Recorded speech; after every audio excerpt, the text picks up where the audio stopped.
Greetings, and welcome back to the MCOC Encyclopedia.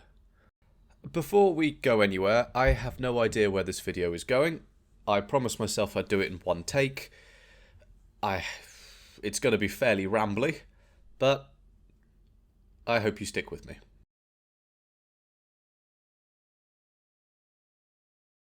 I'm tired. I'm really tired. And where that goes at the moment, I don't know. For those of you that have been following the channel, firstly, thank you very much. But I have made something every single day since the start of June. There's been a video every Monday and every Thursday. There have been shorts every day there isn't a video. There have been a couple of extra videos. It's a lot of work. It's a lot of work. And I don't regret doing it by any means.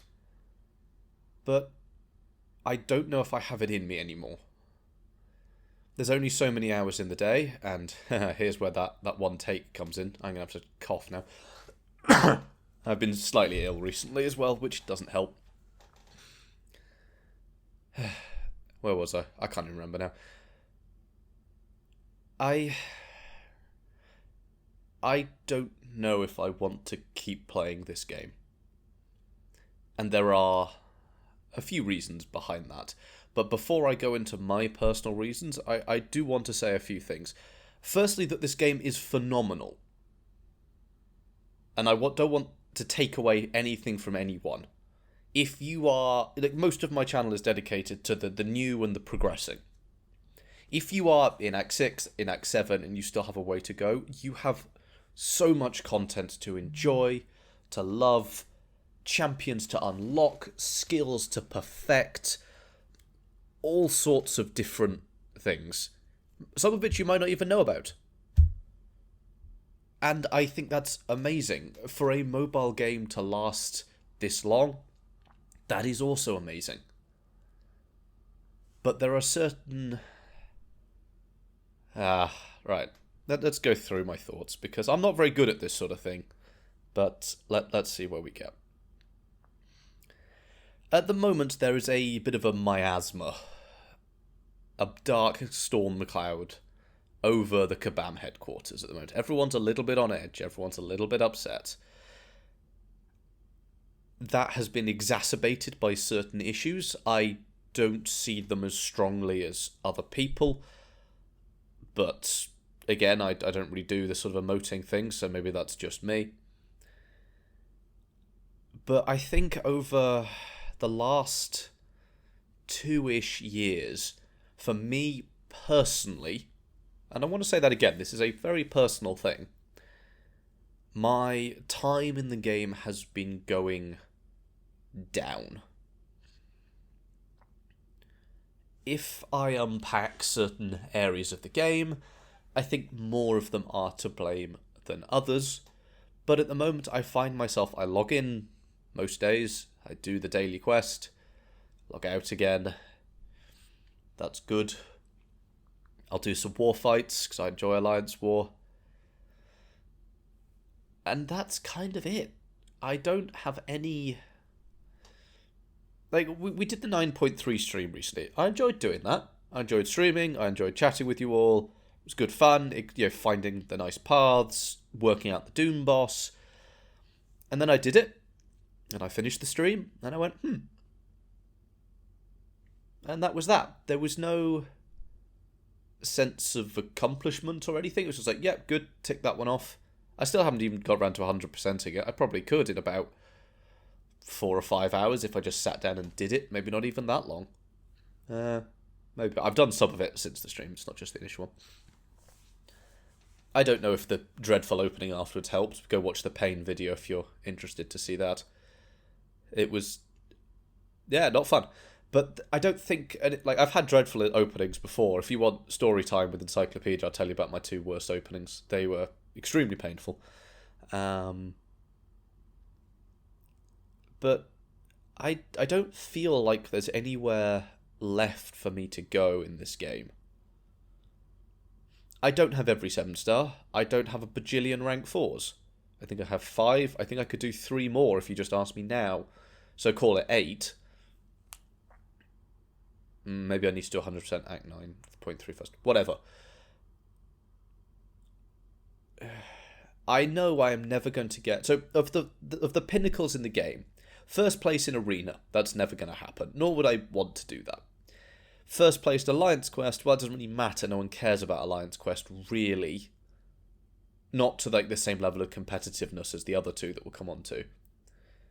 And I'm not a massive whale, so I don't have the prestige for it.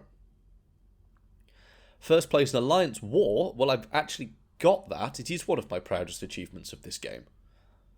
But I don't play high-tier Alliance War anymore, for reasons we'll come on to in a bit. Which leaves Battlegrounds. I am not the best Battlegrounds player. I don't have a massive whale deck for it. And that was fine when the whales had 4 or 5 rank 4s and I had 1. But now people are coming in with whole decks full of rank 4s.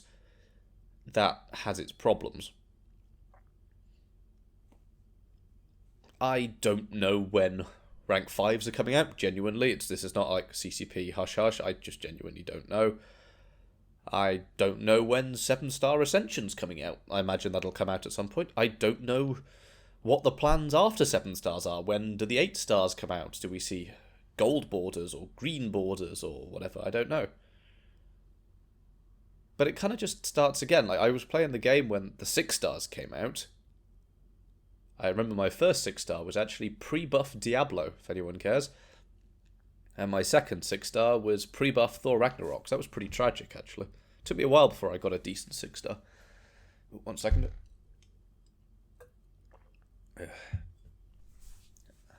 Yeah, long time ago. But I don't feel like there's anywhere left for me to go. If you can hear the tram outside, wave to the tram. So then, I mean, it's going to come on to the inevitable, which is kind of what's hanging over everyone's head at the moment, which is the Defender cadence. If we go back, to sort of my middling career, like the toughest Defender that came out for a while was champions like Thing, Iron Man Infinity War, Korg, and that sort of thing. But if you look at Thing, you need to be able to count to 15 preferably, and you don't want to hit him too hard, he triggers protection. That's fine, we know that. If you want to fight Korg, you're going to take some rubbish damage back. Okay, that's annoying. And you don't want to dex too much. Otherwise, he'll give him his stacks. That's fine. And even at max sig, it's only a 65% shrug-off chance. So you can always just parry, light, parry, light, and so on. If he shrugs it off, dash back, deal with it. Which is not ideal, but, with the rise of non-contact attack champions and so on, that's fine. Iron Man Infinity War, I mean, Corvus was in the game, or came out very soon afterwards, so that was rip him. But, he was annoying until 15%, then you just had to be patient, wait for his armors to fall off. You can go from there. The difference, I think, between that sort of Defender and the modern Defender is the range of available counters. Someone like... Let's just stick with Korg. Korg was a meta defender for a long time. And to be honest, you can look in most Alliance War maps and you'll still find a Korg somewhere.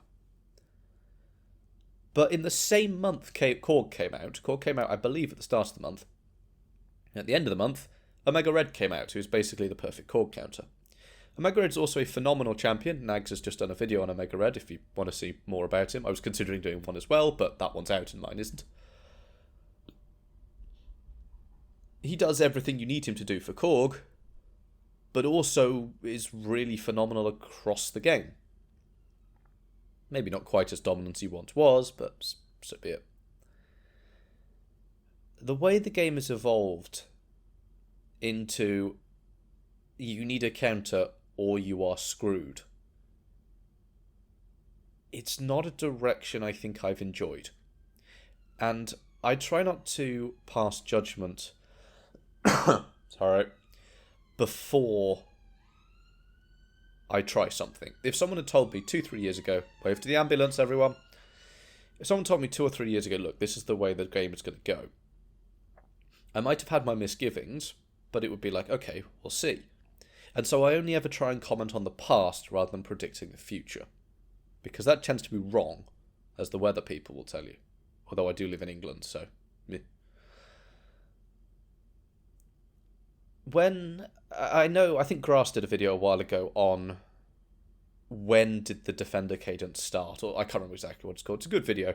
But he concluded that the first Defender that was like in the new generation was Kindred. I don't quite agree with that, but I can see why he said it. But if we have a look at around that time, we had Absorbing Man, who was a very tough defender. But if we look at what you require for Absorb Man, you don't want to take blocked hits if he's in his Uru form, and you don't get hit at all if he refines his Magma form. And you want to watch out for that healing. That's nasty healing, but you can shut it down on a timer by heavying him correctly. Everything that I've just said will, if you can do all of that, you will shut down Absorbing Man. He becomes a potato. Quite a bald potato. But if you do that, and you can do that with basically any champion, you'd be fine.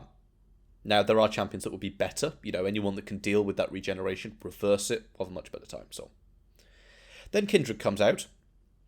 And Kindred, you've got to punish those special attacks. There's a skill ask to that, because that special one's quite annoying. You've got to dash in the middle of it, but it's very doable. And you've got to watch out for his root at the end, but you know when it's coming. So you want to save a special attack for that, or a striker, or something. But then the next Defender, and I might be getting my dates wrong, I'm not perfect, is Photon. I still, to this day, cannot fight Photon effectively. Ridiculous block damage, no willpower, and I know the designer, and I'm going to jump right in here. I hold no shade against any one person. If I don't mention someone or do mention someone, I don't mean to poke fun at anyone or anything. I can't be bothered to deal with people like that. So I comment on what there is, not who did it. But whoever designed Photon, I can't remember, I'm afraid, sorry, has gone on record and say, like, look, we left willpower on in some of our testing, and actually that's much worse because of her Petrify. You should be reversing your willpower. It's like, okay, but you could have made the Petrify Wither instead, so you can still control power gain, but you can heal, yada yada yada. If you want to parry Photon, you can't because you give it charges or you get it visible. You want to dex her special attacks? Well, haha, no, and the block damage is ridiculous, or you push it to special 2, and now no blocking or dexing, so insert meme of I guess I'll die. I don't know. But then the cadence has continued from there, which is basically the Defender requires a counter. And on some level, the game has always been Defender requires a counter, but it was very smudgy. You could bring in basically an entire class. Or someone like, going back to Iron Man Infinity War, you might like someone with armor break. That would be helpful. And I think the big change has gone from that will be helpful to that is required. Well, I really am just rambling here. I wonder who's still watching. Speaking of people watching, I suppose, I don't know if I would have made it this long without this channel. And I don't see the channel dying. I just might tone it back a little bit. I will be honest, I do read every single comment. And I know a lot of YouTubers say that, yada yada. But YouTube provides a comments section. They've recently revamped it and it's stupid, but that's a personal thing. If your comment appears in that section, I have read it. And I do mean that genuinely. And it makes my day when I get a comment saying, thank you, this was very helpful, or, you know, this has been really helpful pushing me forwards, or I get a lot of comments saying, you know, I've gone from Cavalier to Thronebreaker in a week, thanks you for your videos, that sort of thing. I genuinely, every now and again, click on the Grandmaster video, the Gwen Master video, and just go through the comment section. Because it makes me feel better. Because I also get comments which are less positive. And I will just leave that at that. But it's a well-studied piece of human psychology that bad things stick with you much more than good things. And that is true. I can still remember the first negative comment I got on the channel to this day. Which isn't great, but here we are.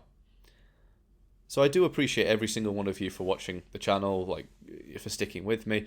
And I suppose that brings me on to my next topic, which is, I'm pretty sure the information's public by the time this video goes out, but Act 6 is getting a revamp. Actually, it was in the patch notes that got released yesterday, I think, so that tells you when I'm recording this. Act 6 is getting revamped. 11 of my top 12 videos are Act 6 guides. And the one that isn't is the 726 Gwentmaster. There are millions of views on my channel dedicated to Act 6.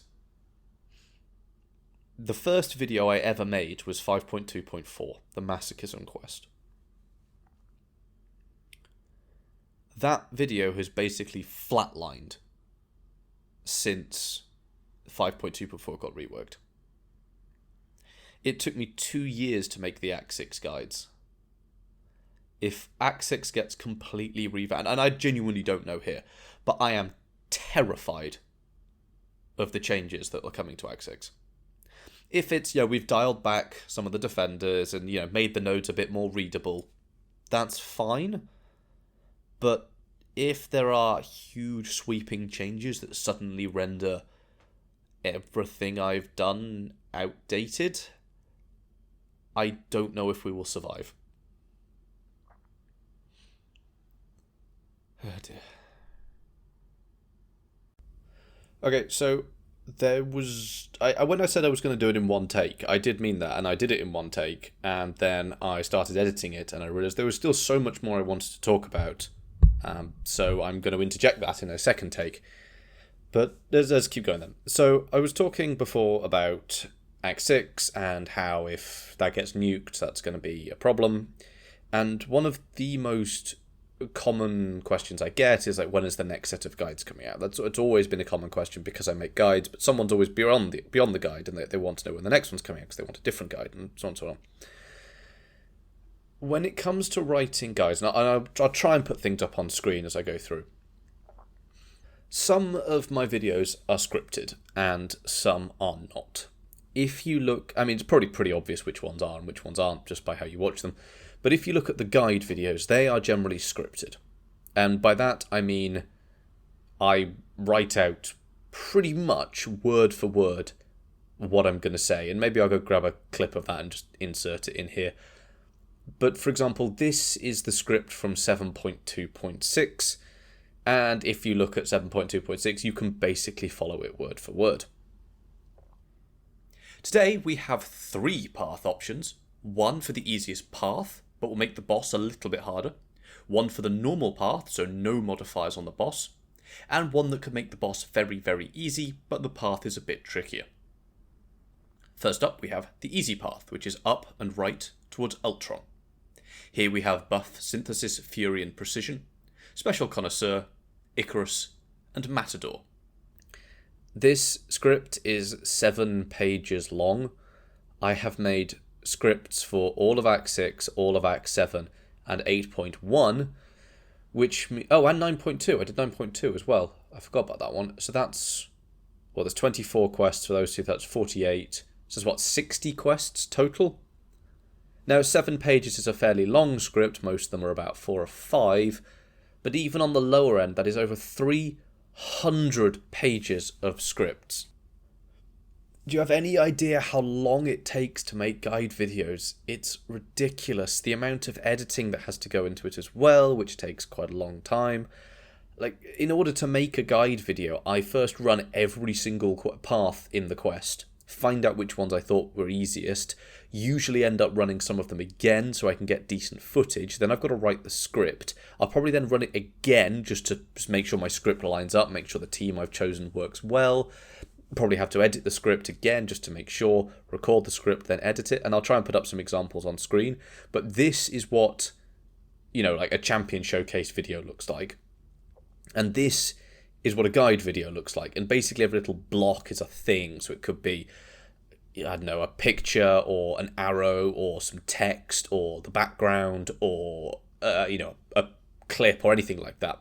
Every single block is something I have to go and choose, position, edit to the right length if it's a clip and so on and so on. Find the right thing.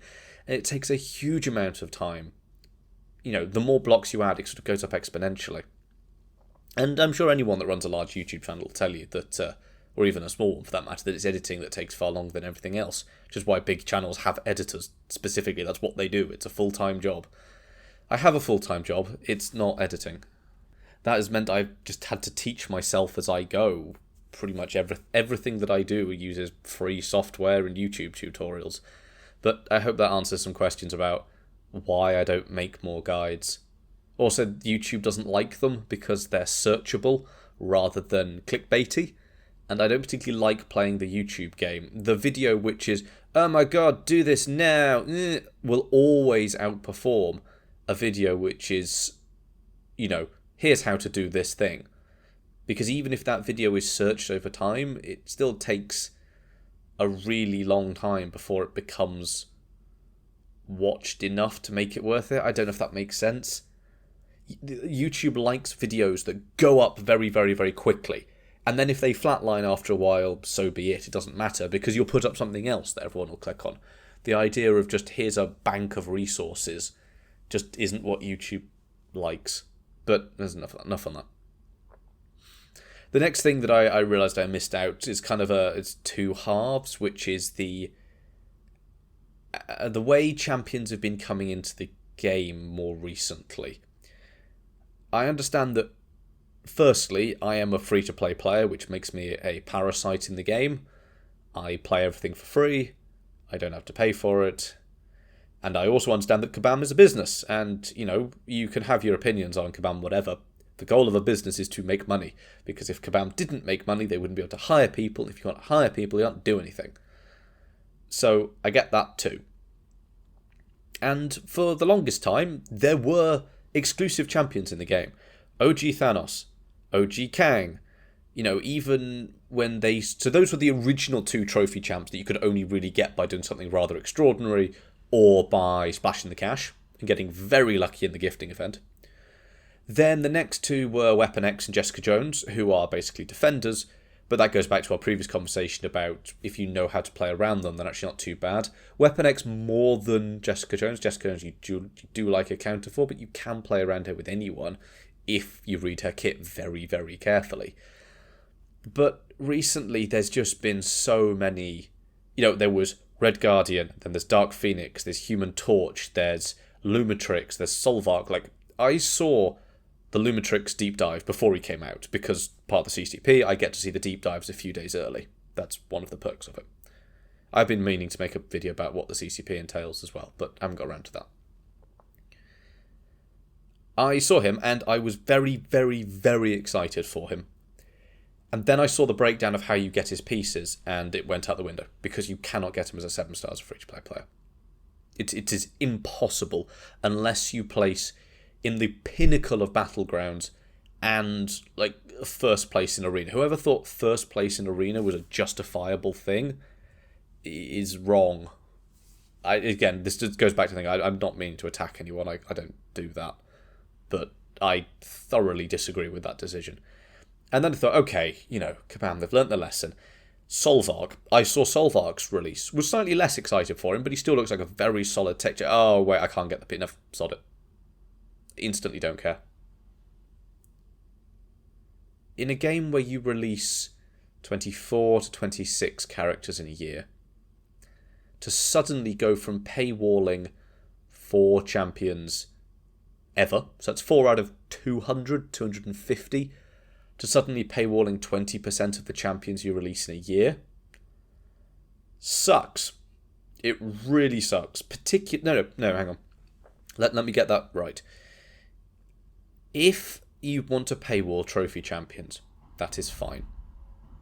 And I genuinely mean that. I understand that Kabam is a business, I'm a freeloader.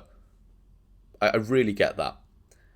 When the champions you want to paywall are not only meta, but absolute dominant meta, that's where things start to struggle. Dark Phoenix is one of the nastiest defenders in the entire game. And that's not an opinionated thing, that is pretty conclusive. If you look at the list of things she can do, we are talking unavoidable damage, Nova Flames, unstoppable, unblockable, power gain, immortality. All you've got to do is slap glancing on there and you've got basically every annoying thing you can stick on a defender. And there's not really a way to do it. I bet you in the next 4 months we will get a poison heavy Mystic Champion, because that will be the solution for it. And I want to make it very clear that I have no problem with the sell the disease, sell the cure, Kabam model. Because it's a good way of doing business. You introduce a defensive threat, and then you introduce a solution for it. I perhaps enjoyed it more when it wasn't quite so blatant, but also this goes back to what I was saying about that you can sell something that's helpful, but you shouldn't sell something that's required. Sell the disease, sell the tissues, don't sell the cure. But make sure the cure's already out there. If we look at, say, High Evolutionary is a tough defender, but he has not made anywhere near as big as a splash as some of the other tough defenders, because Okoye is already in the game, and she's a very, very good counter for him. There's already potential solutions, and it's one champion. It is one champion, but that's enough to bring the defender sort of hype, or whatever the opposite of hype is, down. And then those two push together to have the two dreaded words that Kabam often quote, which is design space.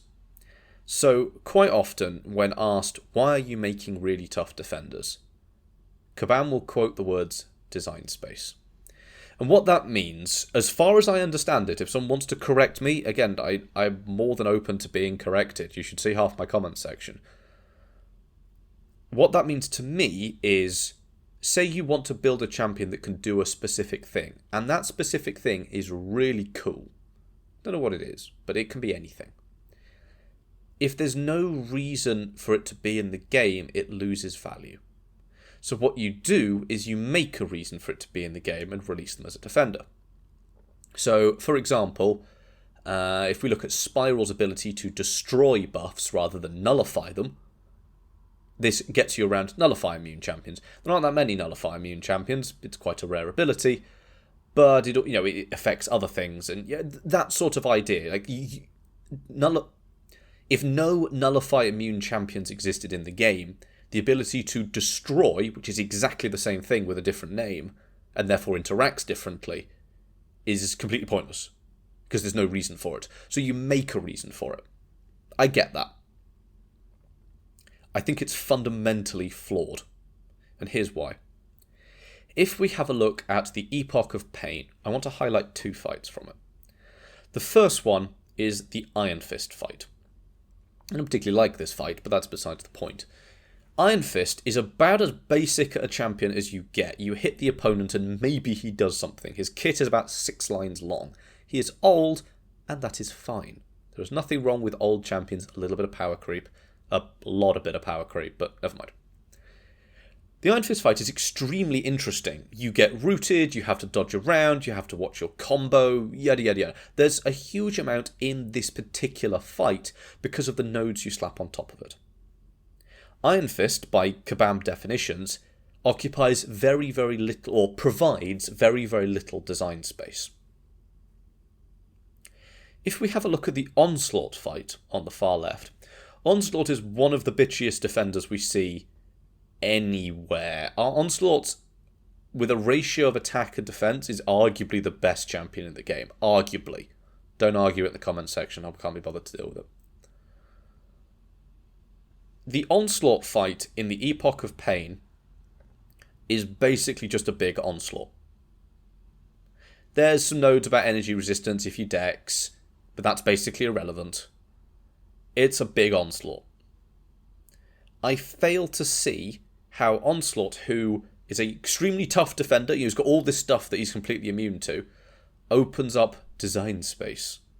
Because you could take Iron Fist, who does basically nothing, and apply a completely different set of nodes to him, and you would still have another great fight. And you could do that over and over and over again.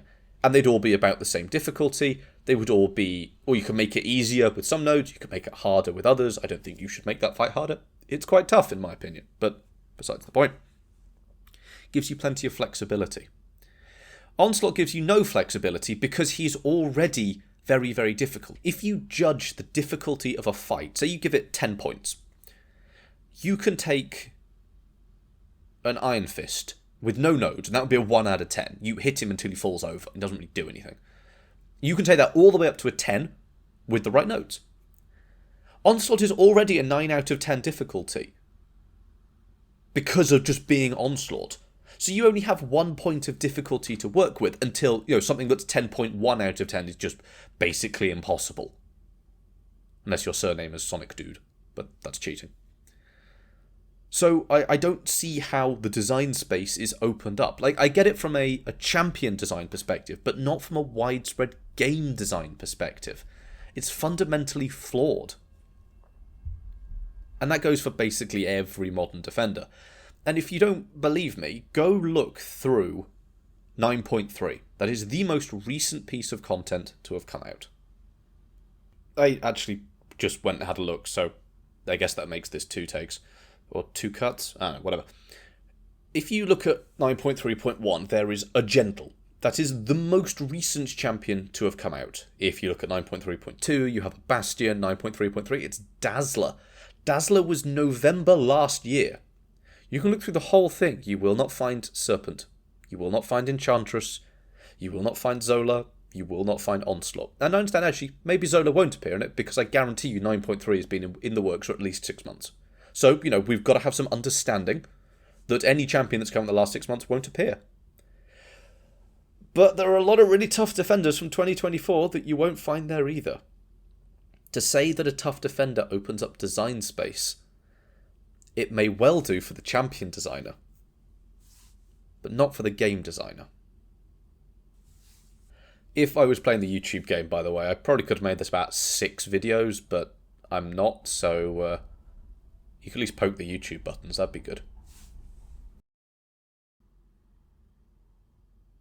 I could probably keep going, but I've wasted enough of your time at this point.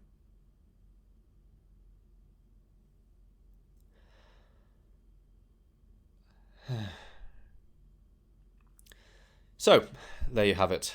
A well-rehearsed exit from a video that wasn't. Go on, let me know your thoughts down below. I don't usually ask, but ask your questions, by all means. Let me know your thoughts as well. Keep it civil, as always. This is not a place for people just arguing with each other. I can't be bothered with that either. Join the Discord. Genuinely one of the nicest places in the MCOC community. I don't know how it's happened. A shout out to everybody on the Discord server. The mods, you're doing great too. Thank you very much. Not that in a nice way you have to do much, but you do a good job. If you want a nice place to talk about MCOC, I genuinely think my server's one of the best. Come say hi. I'm usually around while I'm awake. I suppose if you've never heard that before, you've never made it to the end of a video. I don't know. Thank you, and let's hope there's a next time.